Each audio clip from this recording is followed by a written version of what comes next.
Saya sudah beberapa kali saya itu diundang PJNU Batu ini dalam kegiatan harla atau kegiatan apa, termasuk waktu saya jadi rektor di Wali yang menggunakan gedung Pasar Sarjana pertama kali itu ya NU Batu.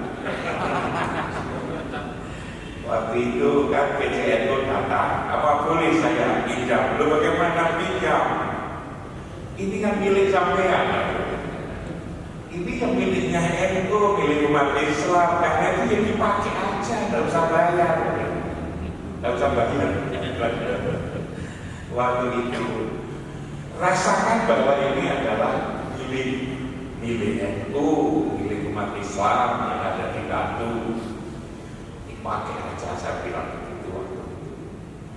Ternyata masih diingat waktu kemarin kesana itu bilang, Pak Imam dulu dipinjamkan, lu kok pinjam lagi? Bukan miliknya. Lalu tadi disebut-sebut oleh Tuan Ibu Dewati bahwa dulu pernah saya beri kuliah beliau ketika beliau kuliah Pasar Sarjana di Surabaya. Saya itu memang sudah tua Pak Budi. Umur saya sudah 70. Karena itu santri-santri saya, mahasiswa saya itu sudah jadi anggota DPR, sudah anggota DPRD, sudah wali kota, sudah bupati. Seringkali saya ketemu di Malang itu dilarang itu Ibu Dewati tadi kaki benar saya kasih kuliah. Pak Sudiansi, wali kota Malang itu juga murid saya. Lalu kemudian Bupati Malang Pak Samusi itu juga mahasiswa saya itu. Jadi karena ya sudah tua lalu jadi guru gitu kan. Bukan karena apa ya, karena tua lalu jadi guru. Maka lalu kemudian murid-muridnya sudah pada, mahasiswa-mahasiswanya dan guru sudah pada melakukan peran-peran baik di pemerintahan, masyarakat dan macam-macam yang dilakukan. Nah, saya tertarik sesungguhnya dengan apa yang disampaikan oleh Pak PJNU, Pak Budi, Dewati terhadap problem kita ini. Sebetulnya ini problem dunia, bukan problem Batu tentang COVID. Saya beri tahun 2020 kemarin Pak Budi, acara saya itu gagal semua. Saya kesini ke Toronto, ke Vancouver, ke Ottawa, lalu kemudian ke Roma, ke India, lalu ke London, ke Sudan, ke Maroko, semua ada beli masuk ke berbagai negara. Kalau tahun 2018-19 saya masih ke berbagai negara itu sampai ke Amerika Latin, ke Rusia saya juga kali tahunnya kemarin. Tahun 2000 ini hanya umroh. Nah, karena itu maka sebetulnya COVID ini dirasakan oleh orang seluruh dunia. Lalu kemudian bagaimana untuk mengurangi risiko ini? Sebetulnya kalau NU Pak Budi, kalau pas iling, kalau lali kecuali iling, itu sebetulnya yang paling jago sebetulnya. NU itu paling jago, soalnya NU itu tak kalah memahami manusia. Itu dari yang lahir maupun yang batin, yang lahir maupun yang batin. NU itu percaya yang batin juga selain yang lahir. Karena itu dua-duanya wali, itu mesti harus digunakan dua-duanya. Jangan lalu kemudian batinnya saja atau lahirnya saja, lahir dan batin. Oh, kita kalau hari saja raya saja lahir dan batin kok. Yang lahir apa? Yang ikuti anjuran daripada Ibu Wali, social distancing, pakai jaga-jaga seperti ini, pakai masker. Itu jangan sampai kalau tidak patuh ini harus dipatuhi.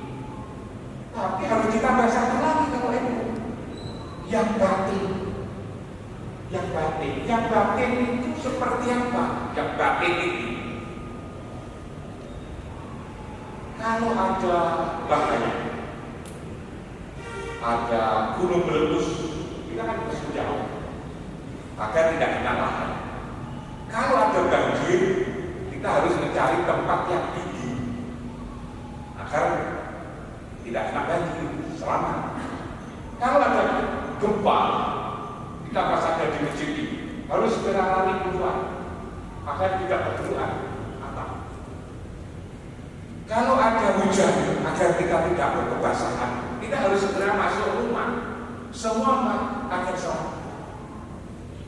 Pertanyaannya adalah, kalau ada COVID ini kita lari kemana? Dikatakan oleh Bu Wali tadi, COVID ini tidak kelihatan. COVID ini kan tidak kelihatan. Katakanlah misalnya saya di Malang, asli saya Trenggalek. Lalu saya lari pulang ke Trenggalek. Trenggalek malah lebih marah daripada mana zona merah itu. Nanti kalau saya pergi kemana, di tempat yang baru juga begitu, tidak bisa.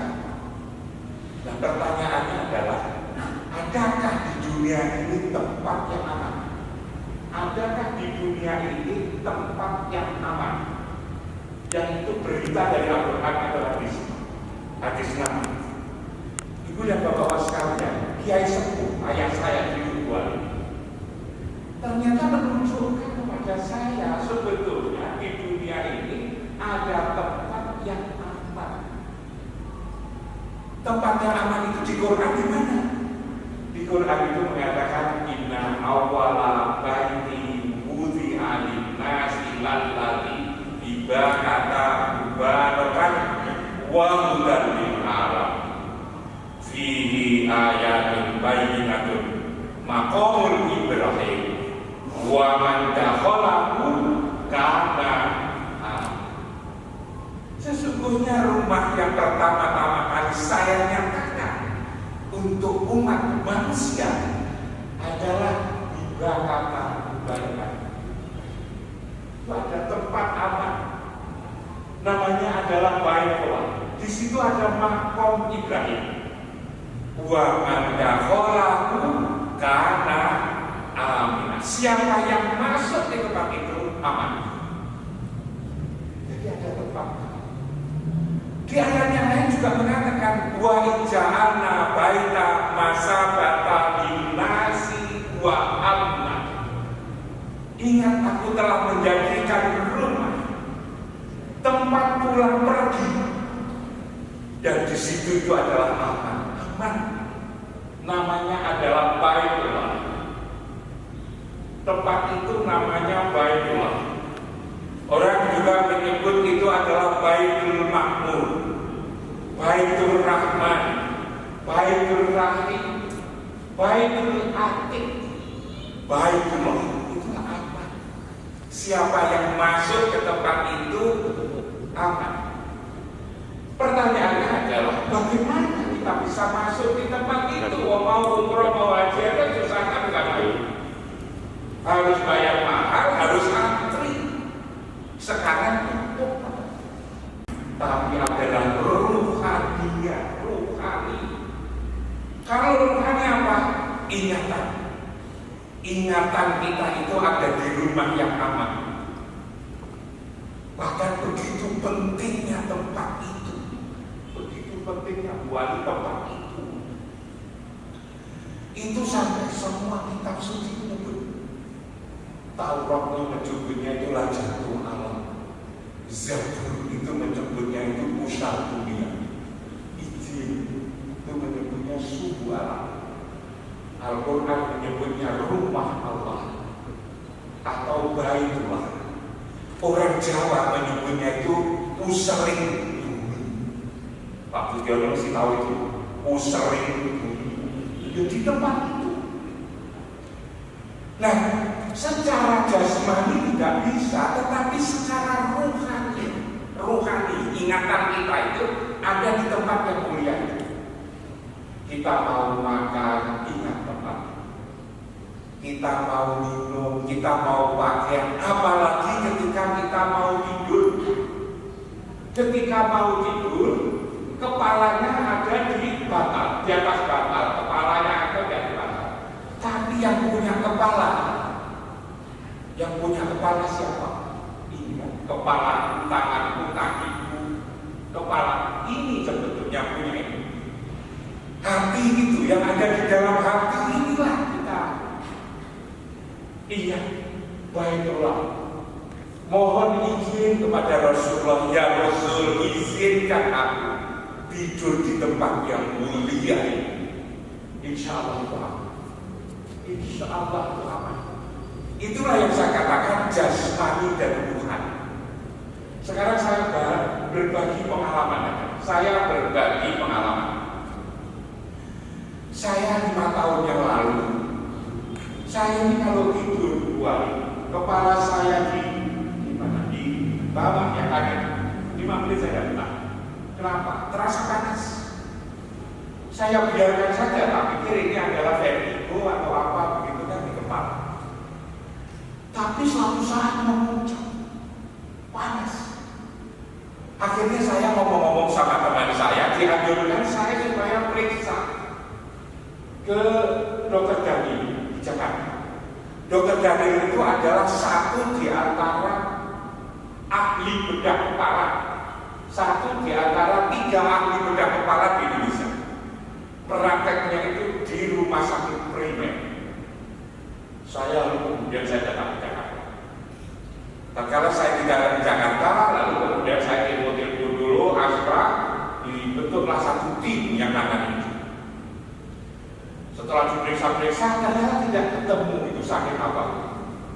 Akhirnya saya dimasukkan di MRI, kemudian itu dimasukkan di situ selama 30 menit.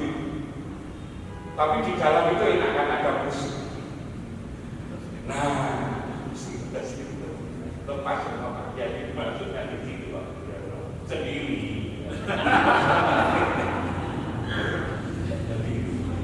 Nah, setelah kira-kira 30 menit direkam. Subhanallah, ternyata di bagian kepala saya kanan ini tumbuh daging, tumor di kepala. Lalu kemudian saya diberitahu oleh Dokter Daniel. Lalu apa dokter? Ya kalau ilmu saya problem, ya harus dikasih tindakan. Tindakan itu apa? Ya harus dibedah, diambil. Kepala ini dibedah. Ya itu kalau ilmu saya. Kalau kaki perut itu dibedah kan masih lumayan. Ini kepala itu. Karena beliau adalah ahli kepala atau beliau bedah kepala. Saya bikin, kira-kira berhasil ya? Kita usahakan. Lalu resikonya apa? Resikonya kalau imam sudah berusia 65 tahun. 5 tahun, 25 tahun lalu. Lalu kemudian saya pikir, nanti kalau ada kekeliruan. Lalu kemudian saya sembuh. Lalu saya loh itu ada ketontonan itu. Datang kepada bupati lalu kenapa dulu banyak begitu? Dulu tidak cerdas juga. Sekarang kok ngaku. Tidak tahu kalau sudah operasi. Saya takut itu malah. Takut kalau hidup tapi lalu ngaku. Ya sudahlah, saya nyerah saja. Lalu juga oleh Dokter Daniel ada teman sebetulnya problema yang bisa itu memohon kepada Allah. Dia bilang begini. Lalu di mana? Kebetulan orang itu sudah saya kenal. Diantarkan saya oleh Dokter Daniel. Datang ke depan itu. Diterangkanlah oleh Dokter Daniel tentang penyakit saya, rekaman-rekaman dari MRI itu. Dan katanya Dokter Daniel harus dilepas. Begitu sudah jelas, Dokter Daniel oleh temannya ini tadi disuruh kembali ke rumah sakit. Silakan Dokter Daniel, saya tak diskusi dengan Prof. Imam. Setelah Dokter Daniel pergi, lalu kemudian dia bilang, Prof. Imam tidak perlu galau, kan sudah profesor kosongan. Tidak usah susah. Dokter itu ya begitu. Mohon maaf kasihan ke dokter, katanya dokter itu begitu. Tugasnya meriksa, kasih obat. Kalau sembuh ya alhamdulillah, kalau tidak sembuh ya periksa. kasih obat lagi. Kalau sebuah kabinet tidak sembuh ya periksa, yang penting kaya.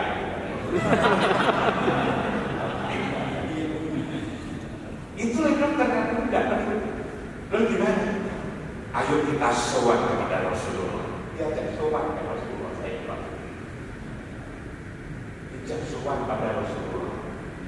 Lalu caranya bagaimana? Ayo sekarang menghadap ke kiblat. Jangan mikir apapun, jangan mikir apapun, dan harus yakin kita ketemu Rasulullah. Yang kita ingat adalah baiklah. Qonnaro taqwaluba wajhaka fis sama, falan walyanaka kiblatan tardoha, fawalli wajhaka syatral masjidil haram. Ya jauh. Aku lihat engkau mendekatkan wajah ke langit. Aku palingkan engkau ke kiblat yang kau sukai. Di mana itu? Fawalli wajhaka syatral masjidil haram. Saya dibantu kepala saya di Mekah. Jangan mikir apapun, kita sowan Rasulullah. Diajak membaca sholawat. Dimulai astagfirullah, asyhadu an la ilaha illallah, Allahumma sholli ala Muhammad wa ala ali sayyidina Muhammad, Allahumma sholli ala sayyidina Muhammad. Kira-kira sampai 5-6 menit. Jangan mikir apapun dan harus yakin, seyakin-yakin. Ragu lagi. Lalu kemudian setelah 5 menit dilepas. Kemudian setelah itu apa namanya? Gimana rasanya? Kalau ingat pulang, saya disuruh pulang malam dari Jakarta. Rasanya kok ya bagus. Kalau beberapa bulan periksa lagi, ternyata tidak ada, hilang. Inilah kekayaan NU sebetulnya bersolawat. Karena itu hal ini tidak rasional ini. Memang NU itu tidak rasional. Tapi kalau diikuti para kiai-kiai ini kita selamat. Tidak rasional. Tapi kalau kita ikuti selamat. Diajak sholat kepada Rasulullah. Periksa lagi kan. Kan tidak ada berita tapi roti madu di kepala itu tidak ada. Tidak ada berita. Dan sampai sekarang itu saya tidak ada sampai sekarang. Nah, ini pengalaman pertama. Saya pernah pengalaman kedua. Masih di orang itu, saya diajak ke Jepang, halnya ini. Keliling dari satu kota ke kota berikutnya. Di Tokyo, itu diumumkan bahwa besok tidak boleh tamu-tamu hotel pergi. Tamu-tamu hotel pergi tidak boleh. Juga warga Tokyo tidak boleh. Kenapa? Karena besok ini akan ada banjir Tokifu. Kalau di Jepang itu kan semua kan dikaji lagi Tokifu. Harus di mendengar itu, percaya saja. Ayo bro, kita keluar sebentar, kita bertiga. Lalu kita sowan kepada Rasulullah, hati kita di sana, di Baitullah. Kira-kira seperti yang saya lakukan bersama ketika yang pertama. Subhanallah, ternyata itu tidak ada. Karena malah lebih sulit saya ke sini karena banyak aneh kita. Karena lebih terlambat keturunan kuat.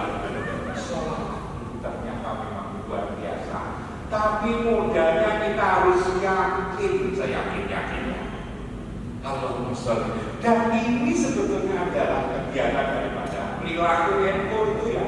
Ayah saya itu yang bilang, sing akeh sholawat. Tapi tatkala itu sholawat, itu jangan hanya qauli, tapi dimulai dari qauli. Kita merasa hati kita, ingatan kita itu sowan Rasulullah di Baitullah. Tempat yang mulia itu adalah Baitullah itu. Yang semua orang 5 kali sehari semalam kita mesti menghadap. Orang seluruh dunia 5 kali sehari semalam menghadap ke situ. Dan seharusnya hatinya ada di situ. Seumur hidup minimal sekali, apakah itu umroh, apa itu haji, sekali minimal. Nah, sayangnya kita ketika menghadap itu tidak sungguh-sungguh. Kita menghadap ke kiblat, ke Baitullah, kita sholat, Allahu Akbar. Yang kita ingat apa? Yang kita ingat kapan ya akan mengikuti. Jadi yang diingat itu macam-macam. Wah, ini juga gitu. Berapa orang yang wafat itu siapa saja gitu.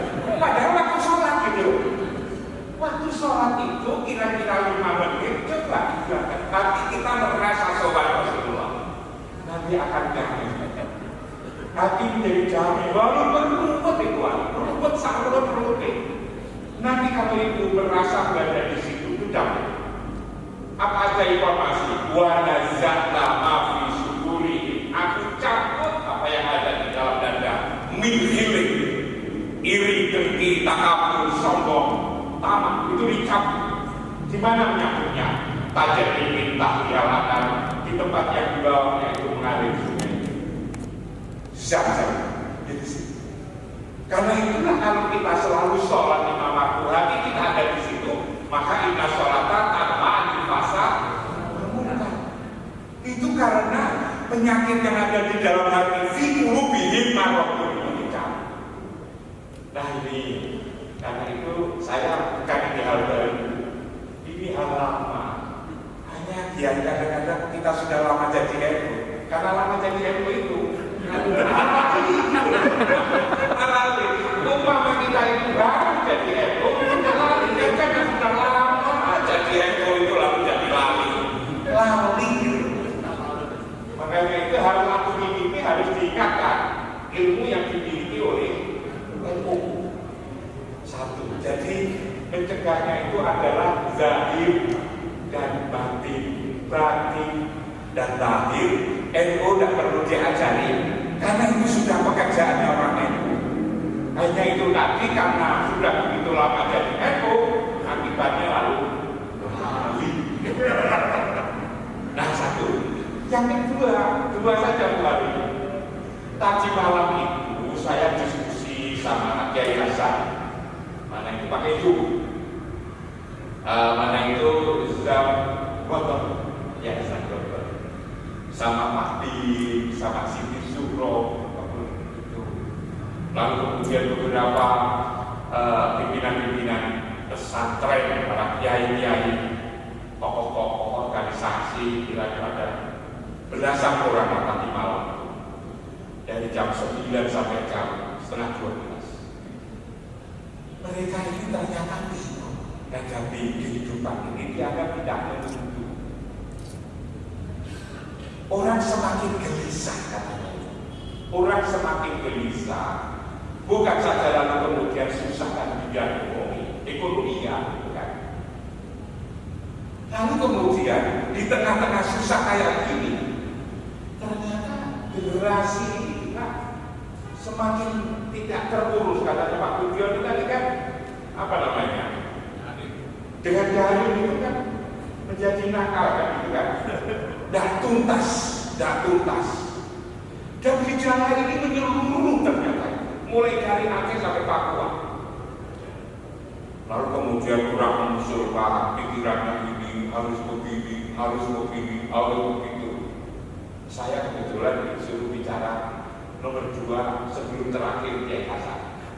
Nah, saya bilang kalau itu gelisah itu sebetulnya sumbernya ada yang ada di dalam hati ini. Sumbernya ada di dalam hati. Yang bergelisah itu ini sebetulnya, bukan ini, tapi ini yang gelisah itu. Lalu kemudian kalau persoalannya adalah persoalan ini, menyelesaikan persoalan ini, lalu gimana? Saya tadi malam itu secara singkat saya mengungkapkan konsep utang rumah. Orang gelisah ini biasanya orang yang lepas dari rumah. Persoalan rumah inilah sebetulnya yang bisa menyelesaikan persoalan hati. Karena itu maka agar mereka tidak gelisah, mereka tidak galau, mereka lalu kemudian hatinya menjadi damai, tenang. Diajak ingat pada rumah. Rumah itulah yang bisa menyelesaikan problem hati. Coba saya kasih contoh. Rumah-rumah itu di perumahan baru, kalau tidak ditempati kan cepat rusak rumah. Antara rumah yang ditempati, rumah yang tidak ditempati lebih cepat rusak. Kan lebih yang tidak ditempati itu malah cepat rusak. Sebenarnya yang rusak bukan rumahnya, orangnya juga rusak. Kalau punya rumah itu satu-satunya, lalu kemudian tidak ditempati, yang tidak ditempati itu rusak. Kalau rumahnya hanya satu-satunya. Karena itu kalau orang meninggalkan rumah lalu kemudian tidak pamit, disebut minggat. Bojomu orang ketok seminggunya minggat. Karena minggat itu tidak bagus. Coba Pak, minggat coba ya. Pak Putih jangan minggat pada pikir. Minggat. Lalu kemudian kalau minggat jadi apa? Jadi orang gelandangan. Gelandangan itu kan jelek. Lalu hidupnya gimana? Bagus. Coba minggat, baru, gelandangan. Pam. Anak-anak di pinggir jalan perapatan yang dipakai makan botol itu kan orang nggak punya rumah itu. Nah, itulah kemudian disebut liar. Siapa saja yang tidak terikat dengan rumah disebut liar. Apa saja yang punya identitas liar, apa saja yang punya identitas liar, maka lalu kemudian menjadi jelek dan membahayakan. Ada kucing liar, ada anjing liar, ada babi liar, ada kerbau liar, ada kuda liar. Tapi kuda liar itu pada susu. Ada kuda liar, ya? Ada rumput saja pula. Kalau tidak diatur di kantor itu, rumput liar. Itu rusak. Apalagi manusia liar. Manusia liar itu lebih jahat lagi sebetulnya itu. Karena itu ingatkan pada rumah agar tidak liar. Ibu dan bapak sekalian, kita ini tidak hanya punya satu rumah, kita ini punya 3 rumah. Rumah pribadi yang kalau kita tidak tepati kita disebut minggat, babu. Kita juga punya rumah bersama, namanya masjid. Masjid ini adalah rumah bersama, komunitas milik bersama. Ini kan tidak bisa dikatakan ini rumahnya PCN, kan? Rumah bersama. Rumah bersama. Rumah bersama ini agar hati tentram juga dinikmati. Maka di kantor wali kota kan ada masjid. Itu rumah bersama.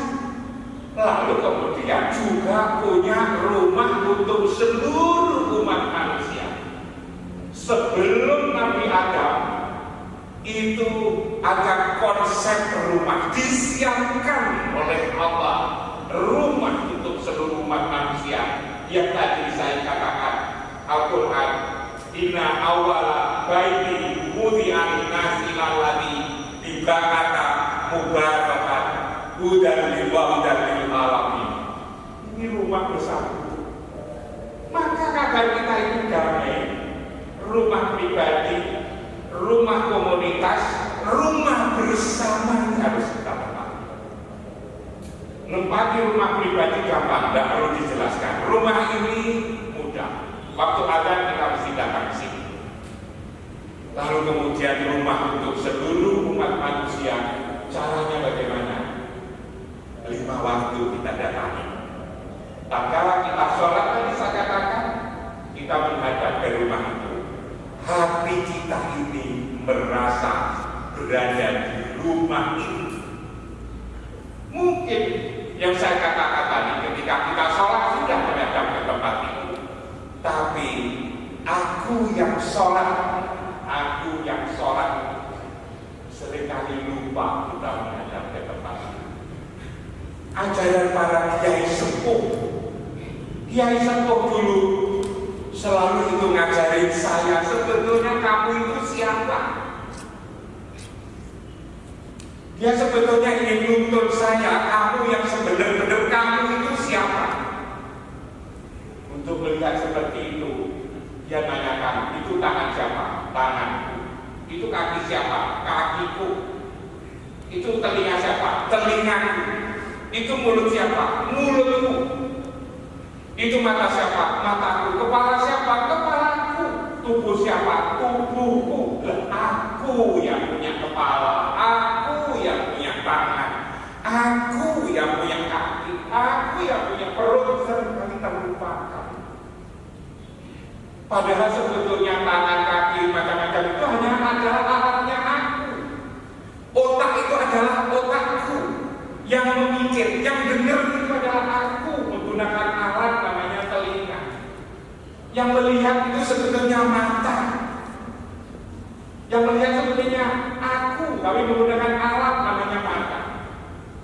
Yang namanya mikir, yang mikir itu siapa? Yang mikir itu aku yang ada di dalam tubuh itu. Yang di Quran dikatakan summa sawahu wa nafakha fihi itu. Aku sempurnakan kejadian ini dengan aku tiupkan roh. Roh inilah sebetulnya aku.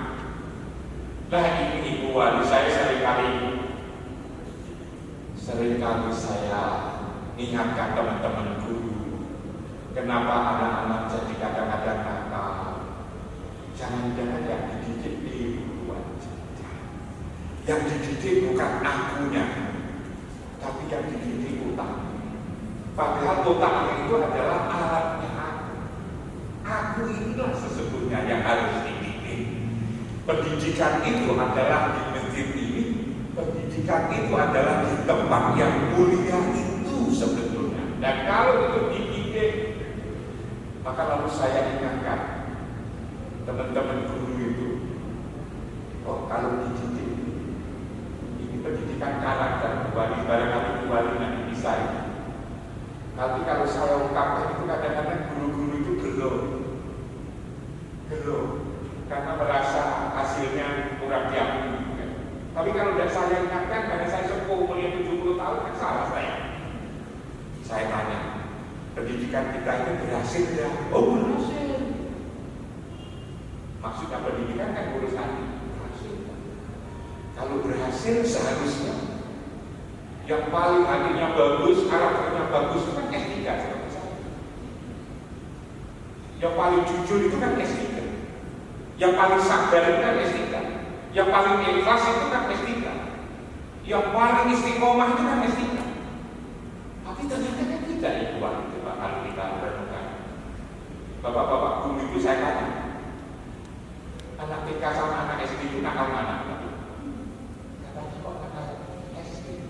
Katanya diam-diam, bisik-bisik, rasanya kok nakal SD.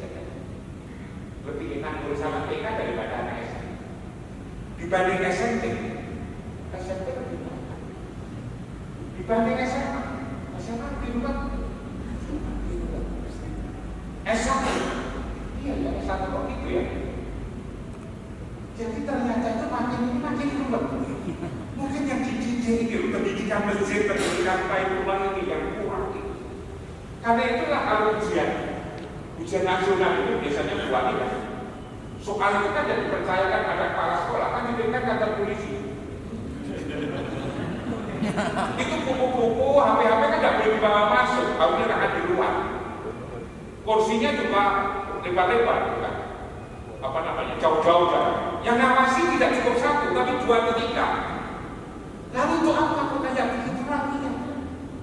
Agar anak-anak itu tidak nyontek, perkaranya kan nyontek saja. Agar tidak nyontek. Jadi dilarang itu hanya nyontek aja, peluang untuk curang hanya nyontek. Saya ini karena ngajar S2, S3, saya merenungkan S2, S3 itu pada nyontek. Ini tidak, tapi copy paste.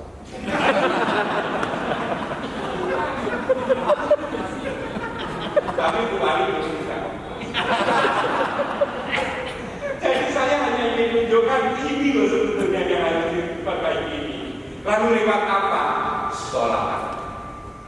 Sholawat saja.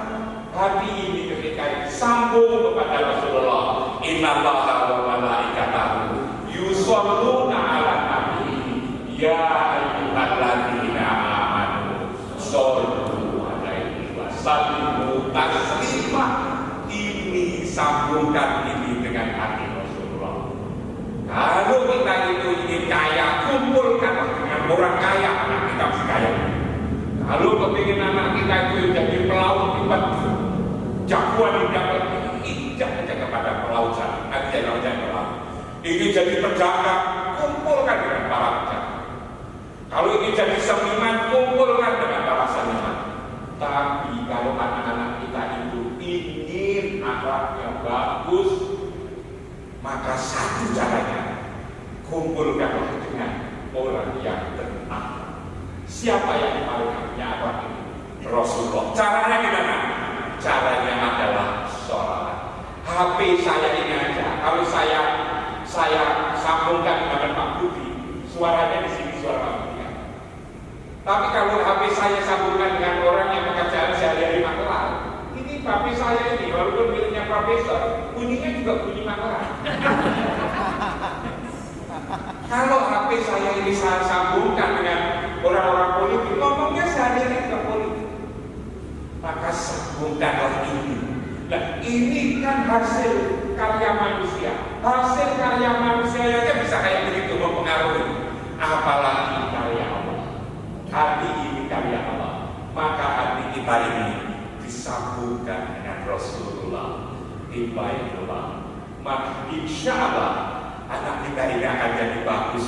Apalagi kita berada di rumah, di masjid, dan berasa berada di Baitullah, di Masjidil Haram, insya Allah akan jadi bagus. Dan ini lagi-lagi adalah ilmunya Nahdlatul Ulama. Itulah perlunya peringatan ini yang selalu diingat dan diingat.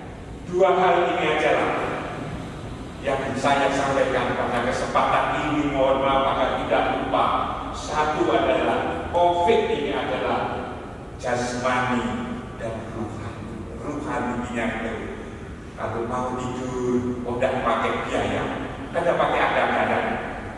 Mau tidur, sebelum tidur kita bersolat, memohon kepada Rasulullah, ya Rasul, izinkan saya tidur di tempat yang mulia. Insya Allah secara ruhani Bapak lalu ibu-ibu merasa kuat, dan kalau percaya kemudian imun kita itu naik, dan dengan imun kita naik, maka lalu kemudian menjadi sehat. Itu yang pertama. Jadi jasmani, masker, social distancing, cuci tangan. Secara rohani kita merasa sowan Rasulullah seperti yang saya contohkan. Yang kedua, bagaimana agar anak-anak kita, keluarga kita menjadi bagus, maka konsep rumah kita tidak menjadi orang bijak dari rumah dalam konteks rumah untuk seluruh umat manusia. Mudah-mudahan kita semua selalu dijaga diberikan perlindungan Allah. Mudah-mudahan kita selalu dipelihara oleh Allah dan Rasulnya. Mudah-mudahan NU dibantu, yang ibu wali kota pemimpin kota ini juga selalu mendapatkan pertolongan dari Allah.